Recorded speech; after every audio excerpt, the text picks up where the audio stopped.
Good afternoon, students. Today I am going to start your pre-annual unit test part with your lesson Jainism and Buddhism, chapter 7. So, in your pre-annual unit test, your lesson is Jainism, Buddhism, and the Mauryan Empire, and from Civics Urban Local Self-Government, page 110 and 111. Okay, so this is your pre-annual unit test portion. Unit test. Jainism and Buddhism. Now let us come back to the lesson. We are going to start today a new lesson, that is Jainism and Buddhism. Jainism and Buddhism is related to the two preachers who preached during the time of 6th century BC, Vardhamana Mahavira and Gautama Buddha. These two great preachers were born at the time of 6th century BC and both started a reform movement. What is reform movement? A change in new system of religion, thinking, approach of the common people. They started to bring change in the thoughts, beliefs of the common people. They started to bring brotherhood, unity, affection among the common people, not caste discrimination among the common people. This was their main target with what they preached to the whole world. So let us start with the topic, the great preachers. What is the background? How they came? How people started to get attracted towards them? So as in the early Vedic period, religion was based on the nature of worship. It was simple and easy to follow. It was not critical. And in fact, people was also not critical. But by the end of later Vedic period, however, religion became complex and very difficult. How complex? People started to bring discrimination of upper caste, lower caste. There were 4 discriminations done in the caste system: the Brahmanas, Kshatriyas, Vaishyas, Shudras. And the Shudras community were kept outside of the common community people. Hence, there were many evil customs and approaches which crept into the society. Crept means enter into the society in the name of religion. But it was religion, they say. They used to say it was religion, but actually those were evil practices which were going on. Costly sacrifices, superstitions, and elaborate and meaningless rituals. Many of rituals destroyed the simplicity and appeal of the common religion. Too much rituals and very costly, which the common people like peasants, like common farmers, the sufferers, like Shudras, these all people can't afford those costly rituals. It was at all not possible for them to continue those type of costly and meaningless rituals. So, the rituals destroyed the simplicity and appeal of the original religion. The Vedic texts were written in Sanskrit, which the common people could not understand. The Brahmanas explained the text in a manner that increased their own power. Hence, the Brahmanas taught the text in such a manner that increased their own power, wealth, and status only. And they made it very difficult for the common people to understand those texts, and they made them most important persons on earth as equal to God. The rites and rituals introduced by them led to huge number of exploitation of the common people. Religion became expensive and very oppressive. The caste system became very rigid, very strict. The lower caste, especially the Shudras, were increasingly isolated and also persecuted. They were thrown away from the societal functions. They were not allowed to make them participate in any type of religious ceremony, societal ceremonies. Hence, they were denied the right to study the religious scriptures also, and were not even allowed to recite Sanskrit hymns. This type of discrimination was being done to them. There were two great preachers now, Vardhamana Mahavira and Gautama Buddha, were born at this time in 6th century BC. Both started a reform movement. What is reform movement? A change movement. As a reaction to the evil practices which they were noticing from a longer time, prevailing, continuing in the society, in the name of religion, which the common people used to say of that time. So, their teachings led to the emergence of two religious sections in the society. Their teachings, Vardhamana Mahavira's Jainism, Gautama Buddha's Buddhism. So let us study about Jainism's teachings and how he came and what was his purpose to come on earth. Vardhamana Mahavira is regarded as the most important teacher of Jainism. Underline it, it's very important. Mahavira was 24th and the last Tirthankara. What do you mean by Tirthankara? Tirthankara means teacher of Jains.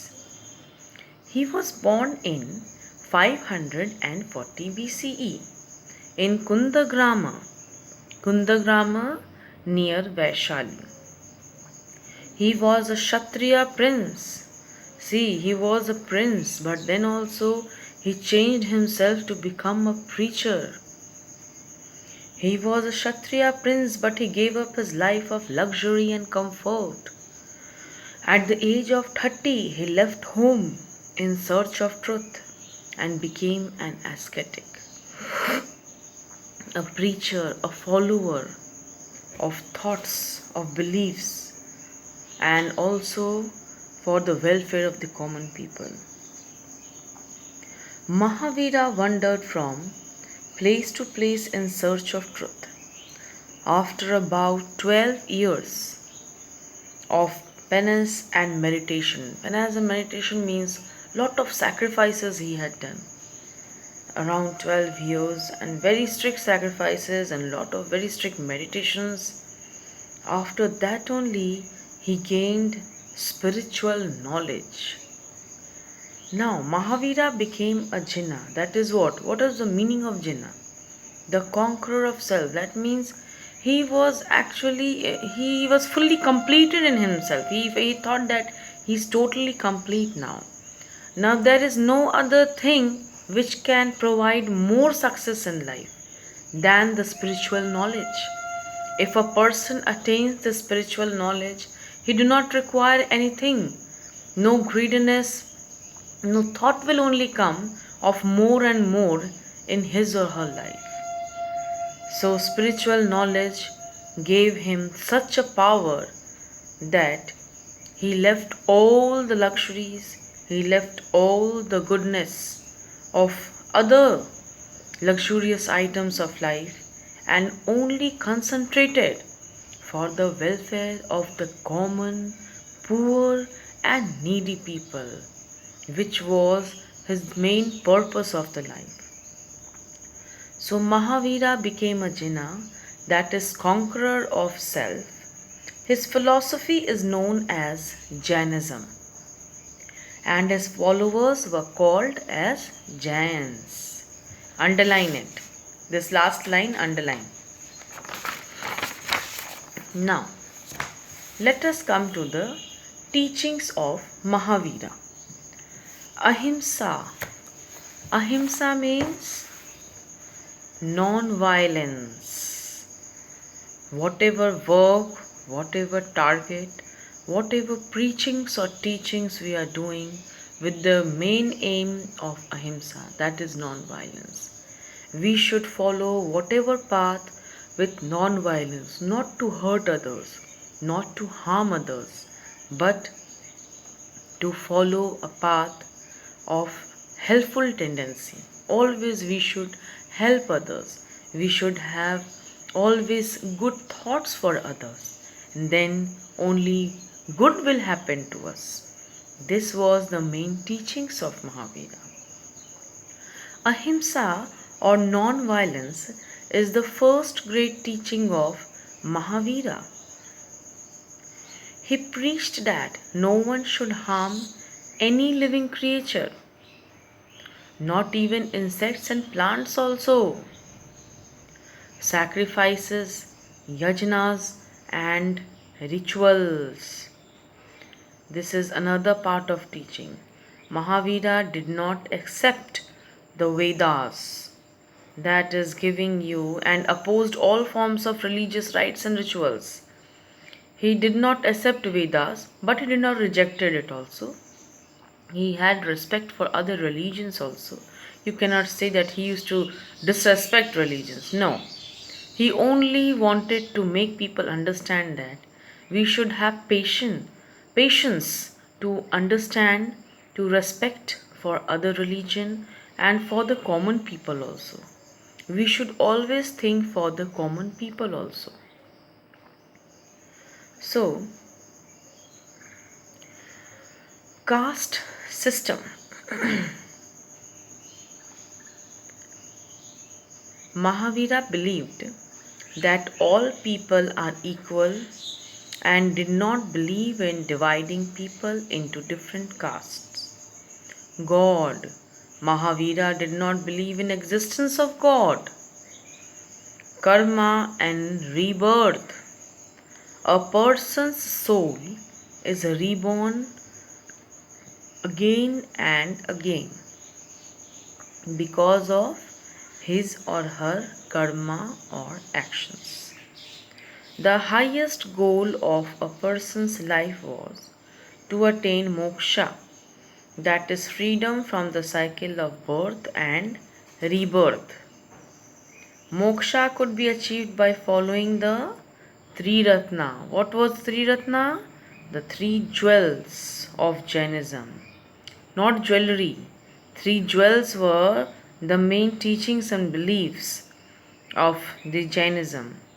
That is right knowledge, right belief. We should always have good thinking for others. Right conduct. We should always do good for others. Always help others. Always do good for others. Never to fight or quarrel with others.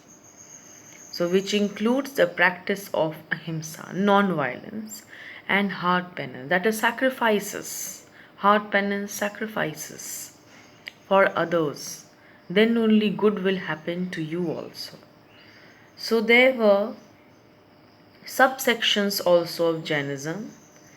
When Mahavira died at the age of 72, he had a large number of followers. His followers included Bimbisara and Ajatashatru, the rulers of Magad. After his death, Jainism was divided into two sections, Digambaras and Shwetambaras. So Digambaras were sky-clad people and Shwetambaras were white-clad. So now Jain monks who lived and worked in the monasteries established by Mahavira helped to spread Jainism. The Jain monks who lived, the followers of Jainism, who lived and worked in the monasteries. Monasteries are places where Jain monks lived. You can underline. Established by Mahavira helped to spread Jainism to different parts of country. They preached in Prakrit language, the language which was spoken by the common people. There were several kings also who adopted Jainism. They became the follower of Jainism as their state religion. They started to make it as their state religion. Jain art, architecture, literature flourished under their patronage. They provided support. They even gave funds to build monasteries, to help monks to spread their cultures, their religion, their knowledge. The Dilwara temple in Mount Abu, Rajasthan, is a fine specimen of Jain architecture. The religious literature of Jains is found in the Purvas and the Angas. Jainism still has a large following among the trading classes in Rajasthan, Gujarat, Karnataka, and Tamil Nadu. Still, Jains are there. There are still Jain people, the traders. They are the great followers of Jainism. So, Buddhism. Buddhism was brought down by Gautam Buddha. How was the early life of Gautam Buddha? Let us read about it. Gautam Buddha, he was in the earlier known as Siddhartha. Siddhartha, who was later known as Gautam Buddha, was born in Lumbini near Kapilavastu in 567 BCE. Siddhartha was a Kshatriya prince, a warrior class people, surrounded by the luxuries and pleasures of royal life.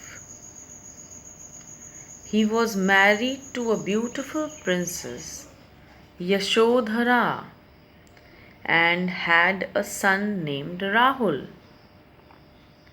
A happy family life and luxuries of palace failed to satisfy him. He was restless and detached. He was always used to think something else, though he was getting everything from his empire, and very rich and glorious empire. There was no misery. Every people were happy there. Though he was then also he was restless and detached from his common people, from his family members. He always used to think or search something, always. For that search for truth he began with. His path of life started with the search for truth. The four great sites proved to be the turning point in Siddhartha's life.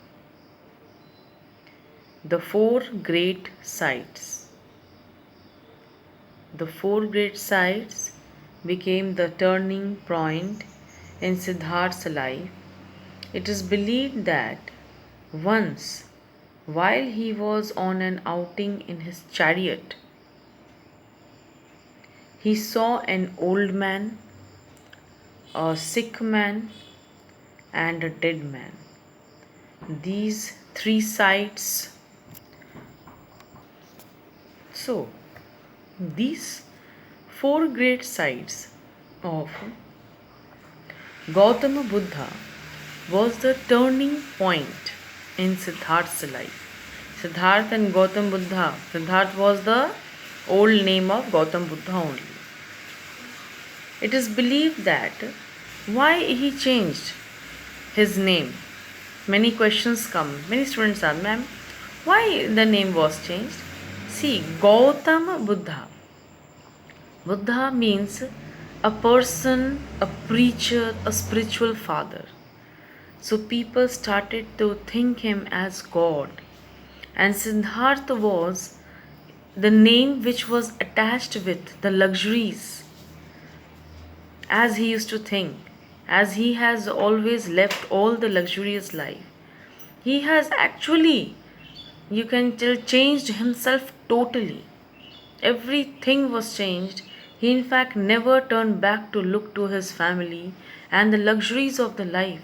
His now only life was to think for the poor people, to work for the common people, and to live only for the poor people.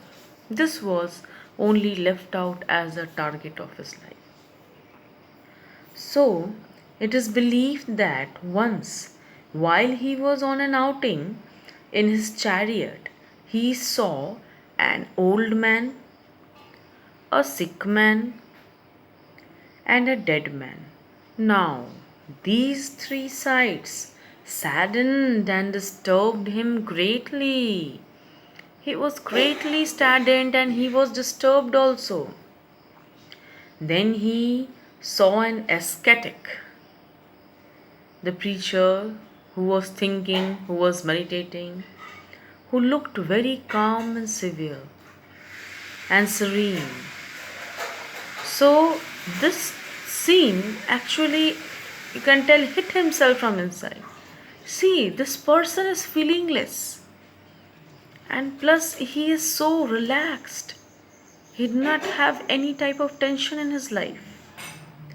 Hence, with these targets, with unaffected by any sorrow and misery around him, Siddhartha decided to renounce from all the worldly ties, remove himself from all the worldly ties, and thus go in search of answers to the mysteries of life and death. He moved only to find the answers that what is life and what is death, and why people are surviving to save themselves from death.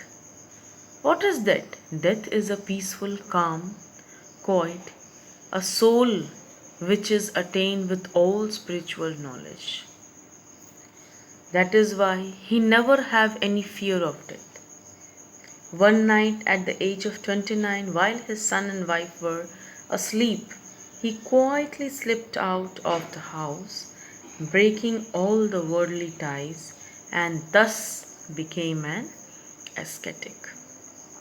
For 6 years, Siddhartha wandered from place to place in search of truth. One day, he sat down under a peepal tree in Bodh Gaya and began to meditate. On the 49th day, true life dawned on him, true light. A light dawned on him, and he became the Buddha, the enlightened one. Enlightened one means the person who is, you can tell, getting all the spiritual knowledge, all the enlightenment, all the truth of life, all the truth behind the life that he had attained. He had at last found the cause of human suffering also and knew how to overcome it. So he started to teach the people on this way, path and knowledge. So in the next class, we will continue with the teachings of Buddha. How he taught the common people, what he taught the common people, and what enlightenment he had received. Enlightenment means what? He got a knowledge, he got a spiritual thinking, and he got enlightened to know the truth of world, the truth of life, the truth of misery, and truth behind death. So he was enlightened with all these answers he has received now. Hence now his only target was to move around, to help the common people and give them the meaning of life. That what is life and why you are living on earth. He started to preach the common people, to give them the knowledge, the meaning. Okay, in this class we have read the lesson, and I hope so you all start reading the lessons as I have read today. Read the lessons and follow the class properly, and also read the lines properly for any type of short fill in the blanks. In worksheet today I am giving you inside fill in the blanks, so you will get some example questions also. Start doing your reading part, okay? Don't leave it. And next class we will come with the teachings of Buddha. Today I will give you this worksheets with fill in the blanks from inside the lessons, okay? Few fill in the blanks as an example. Then in the next class, when we will complete the lesson, we will go to the exercise question answers after completing it only. Okay? Thank you.